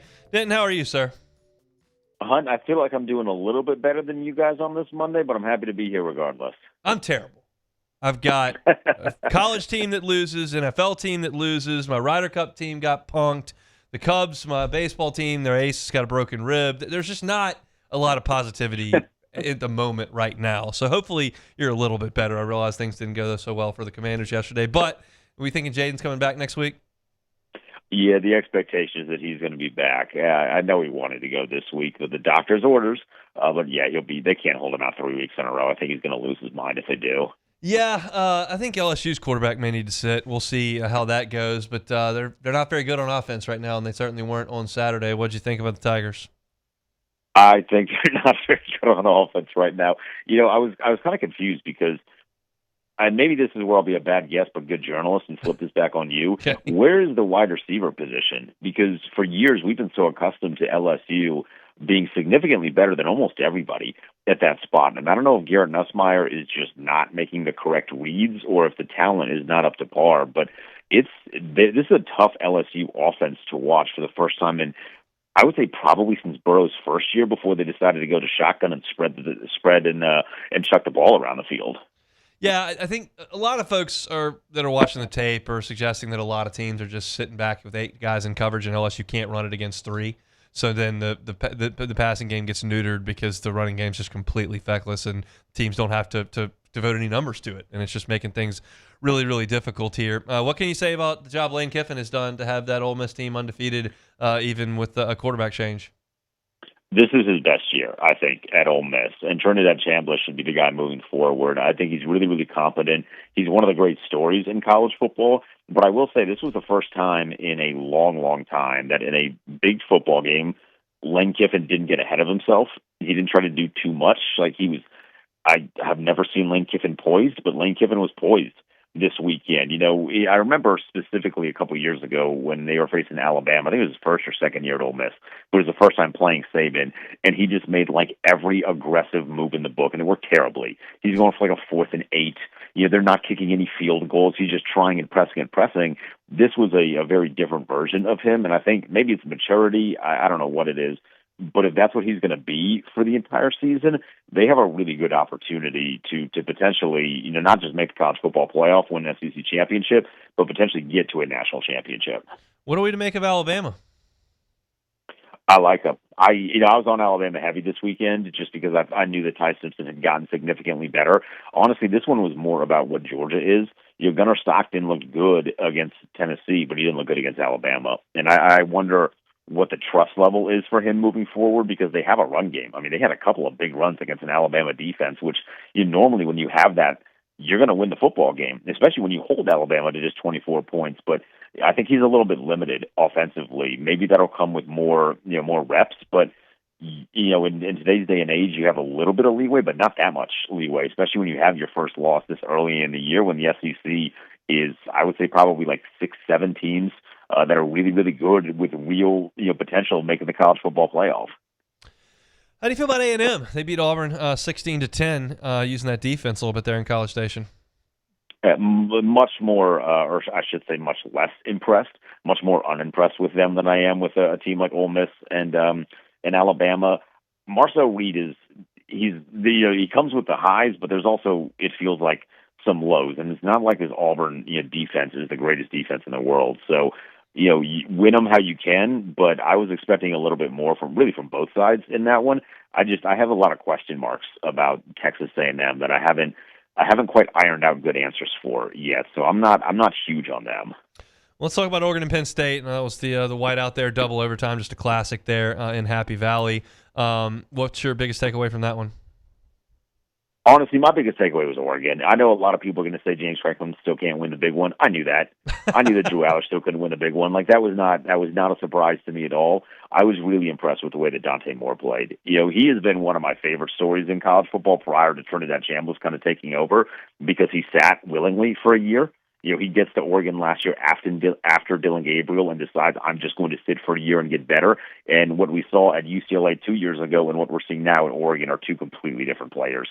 So the way that he's been able to persevere, show some resilience, and then go into one of the legitimate toughest environments that you can, like, I don't know how you prepare for a whiteout game. Like, I mean, I made a joke on radio over the weekend that maybe you practice with nothing but, like those bright fluorescent school lights on, if you just have like an entire field with nothing but those on to try and replicate what 100,000 people in white is going to look like. I thought he was fantastic. The Penn State stuff, we kind of, like, this is what they are, and it's going to be what they are for forever, honestly. You're not going to fire James Franklin because you don't want to become like Nebraska or like what Florida is.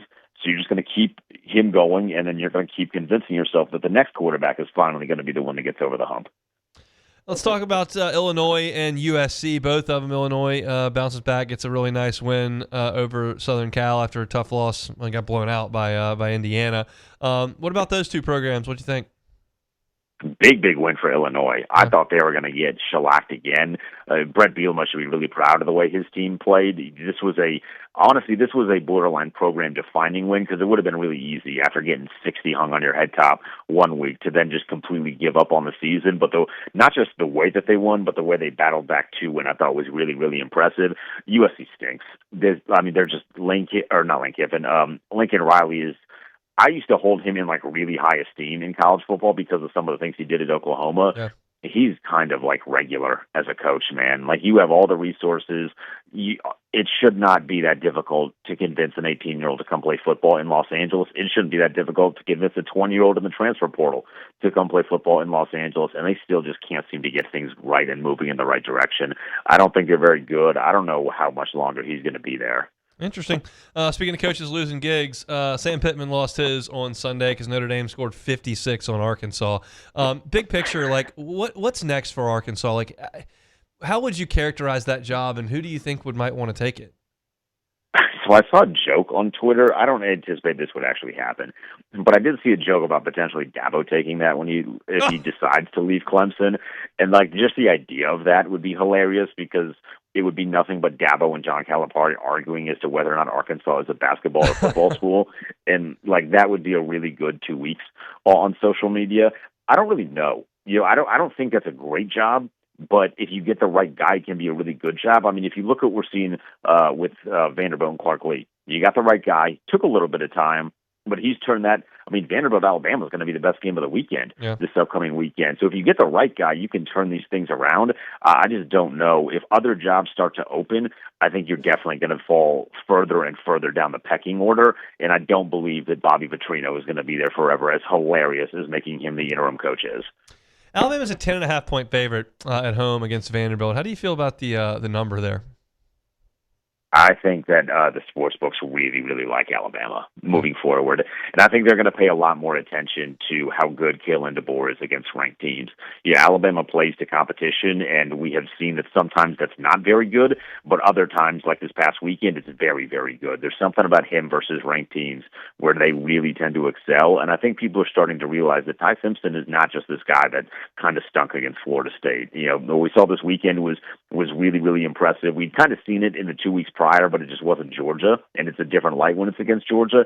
I think the books are buying in on Alabama being a really good team, and they're going to climb up the rankings as the weeks progress here. Bit of a bummer that Florida State lost over the weekend, because that was going to set up just a monster game with Miami in Tallahassee. It's still really big, but just coming off of a disappointing loss with the field storming there for Florida State takes a little bit of the luster off of it. Miami's a 4.5-point favorite headed north to play in the Panhandle. What do you think? Miami's a better football team right now. Florida State had played really good defensively, and I thought they were really impressive. And then this dude, Chandler Morris, who was on like his 5th team in 6 years in college football, just completely diced them up. I didn't go to UVA, as you know, but UVA's 90 minutes from where I'm sitting right now, maybe 2 hours, depending on the traffic around here. Is not a football school, but they got a quarterback, man, and the energy that's coming out of Charlottesville is really, really impressive. They also have a weird history of beating Florida State when Florida State's ranked in the top 10. They'd only beaten, I think, 6 top 10 teams before, and Florida State is now 3 of those. So I don't know what it is. I think it's just because Florida State's been so good. But Tommy Castellanos is really good if you play well against Alabama, but you got to do it the rest of the way. Like that's why I kind of refrain from crowning teams too early. You get some weird games in the months of October, November. Theirs just happen to come in September. How many SEC coaches lose their job on Sunday? Kentucky is going to Athens to play, and Florida is hosting Texas. Oh man, if Florida doesn't lose by 20, he gets at least another week. I think Kentucky's done. So you're getting at least one. Once the first domino falls with Sam Pittman, I think you can kind of get I think teams are less fearful now of letting their own guy go. I just think sometimes teams don't want to be first. So now that Pittman's gone, I think Kentucky's going to be the next domino to fall. And then as long as Florida doesn't get their doors blown off, if they get their doors blown off, Napier's gone. They're going to find the money. If I gave you the exact same terms financially, and you said you can, these are your terms, you can take the Kentucky job or the Arkansas job, which one would you take? I would take the Kentucky job. I think the Kentucky job, there's a little bit more comfortability there. Whereas if you can build an 8 or 9-win team, you're gonna be pretty set. And we've seen, as long as you get the right quarterback, you can do that. So I would take the Kentucky job. It feels like for whatever reason the Arkansas, that mountain is just a little bit more difficult to climb. It's just a hard league to be in for one of those teams. You take a job at Kentucky, Arkansas, Mississippi State, Vanderbilt, it's just a hard place to come win. Even maybe South Carolina I could put into that. Just every week you got to play somebody that's good, and you're going to be at a talent disadvantage almost every time at one of those schools. So credit to Clark Lee and what he's doing right now, but it's a bad block to come into. But it pays really well, so they'll find somebody to do it. Denton, we appreciate the time, man. We'll talk next week. 100% as always, man. Denton Day, SiriusXM's college football overtime every Friday and Saturday. Just breaking down things from a national perspective. I think Stoops and Napier are both going to get fired on this coming Sunday. That's my prediction early in the week as we get toward not the best slate for an LSU bye weekend, if we're just being honest. I'm looking through the top 25 games, and as far as ranked matchups, you got Vanderbilt, Alabama at 2:30. That's a great game, Hunt. What are you talking about? And you got Miami, Florida State at 6:30, and that's it. That's not great for you. When your team is on a bye, you want the good stuff. And this is the good stuff, Hunt. Vanderbilt and Alabama. This is a classic matchup. I watched that game last year. I was a little bit into my cups. Had a little 27-hole golf tournament earlier in the day. I was laughing quite hard. That was the same day. It was Bama, Vandy, and it was Tennessee, Arkansas. I watched that the nightcap a little bit later. So, yeah, that was bye week last year, bye week again this year. We'll see. We'll get to a pick. Okay. We'll get to a pick on Friday. Yeah, we will. I know what you're going to do, Hunt. It's going to be the wrong decision. I might go with Diego. Yeah, Javi. right. You're funny. Bad liar, Hunt. You never know. Got a whole week. Terrible liar. Can we not have this LSU Ole Miss game on in here? That's just a frustrating thing for me to have the to sit remote's there and over watch. there. We can change it. We need to. I have 12 minutes left in the show. So That's true. It is what it is. Speaking of that, let's take a time out, come back and close it. The Hunt Palmer Show. Genesis of Baton Rouge. GenesisofBatonRouge.com is the website. Every car that is on the lot is online at GenesisofBatonRouge.com. It's all about convenience over at Genesis of Baton Rouge. You can go ahead and check that out. The entire inventory online, GenesisofBatonRouge.com. And if you see something you like and you think, I'd like to test drive that, but I don't have time to get over to the dealership. Well, you don't have to. They'll come to you. Test drive at work, test drive from home. One of their brand name masters will drive that car right to you. If you decide, hey, this is what I want to buy, that's great. They'll deliver the car to you with e-contracts. You never have to step foot on the dealership. And then you get America's Best Warranty, and part of that is complimentary valet maintenance. So they'll come get your car, do all the maintenance, the oil change, the air filter, the whole deal, and then they'll bring it back to you. How convenient is that? We live in a delivery society, right? Everything's got to get delivered. But the car can be the same thing. They're happy to do that at GenesisofBatonRouge.com. It's a luxury brand at a reasonable price. If you're in the market for a new vehicle, put Genesis on your list. Genesis of Baton Rouge, online at GenesisofBatonRouge.com.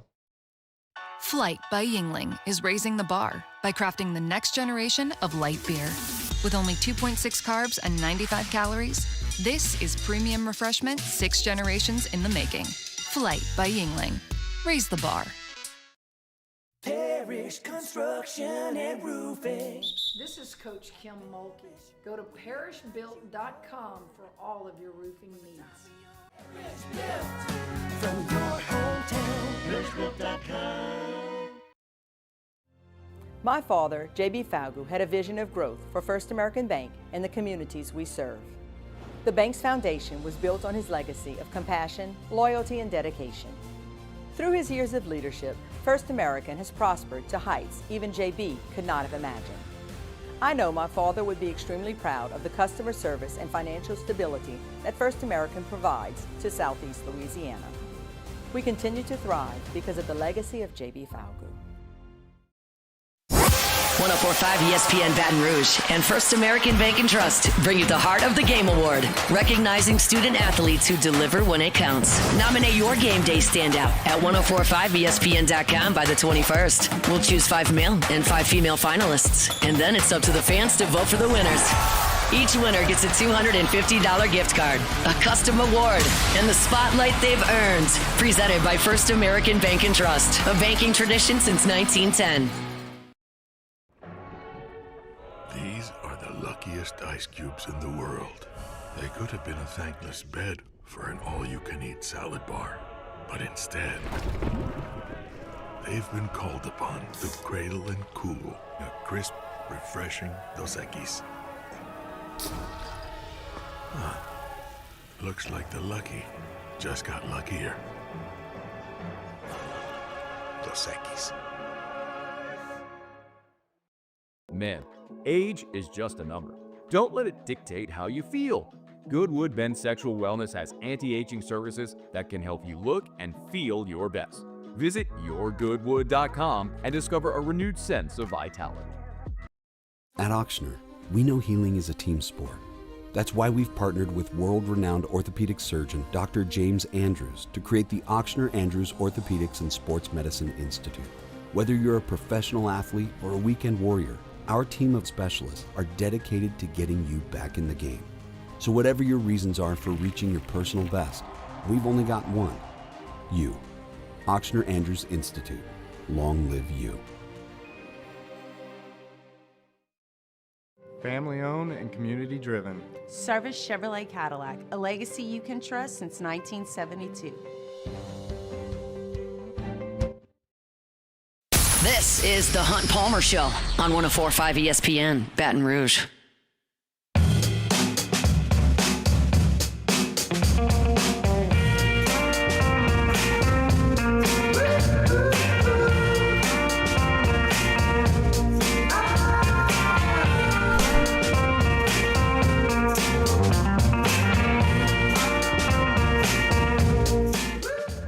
104.5 ESPN, Baton Rouge, and First American Bank and Trust bring you the Heart of the Game Award, recognizing student athletes who deliver when it counts. This will be an award.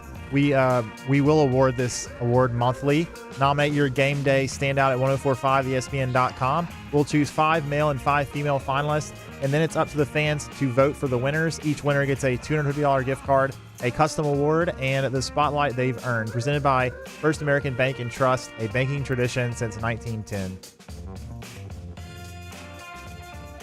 All right, tomorrow's show, we'll have Glenn West, as we always do. We'll chat with our guy Colin Jeter from the LSU Alumni Association, see what he saw from the Tigers over the weekend, and then we'll have Sharif Ishak talking Saints, as well as Black and Gold back home on Sunday after a 2-game road trip. But last order of business on this Monday, we'll take it or leave it. Take it or leave it. Take it or leave it. Presented to you by Flight by Yingling, the next generation of light beer, crafted by America's oldest brewery. Today's hottest stories in sports, news, and sometimes even Hunt's life. The question is, will he take them or leave them? Flight by Yingling, the next generation of light beer. Cool, crisp, refreshing, everything you're looking for from a light beer, and the great flavor that you're looking for from a beer as well. Just 95 calories, 2.6 carbs. Still hot around here, looking for a light beer. Flight by Yingling, the next generation of light beer. All righty, first one here. Cam Young will win a major the next 8 years. Take it or leave it. I'll take it. He's good. Played great over the weekend. One of the few Americans who actually showed up prior Pretty to much the only one. Sunday afternoon. Yeah, he hits it a mile, can putt, kind of got everything you need. Hadn't contended in a lot of majors, but he was awesome for the Ryder Cup team for sure. All right, next one. Staying with the Ryder Cup, Tom Watson, legendary, of course, U.S. golfer, was a former Ryder Cup captain himself. Terrible at that. On what? A terrible captain at that. Yes, but anyways, he apologized today to the winning European team for the behavior of American fans at Bethpage Black. Multiple instances of Rory having some issues with some fans. Yep. And Watson said, I'd like to congratulate Ryder Cup Europe on the victory your team played. First few days were sensational. More importantly, I'd like to apologize for the rude and mean-spirited behavior from our American crowd at Bethpage. Take it or leave it.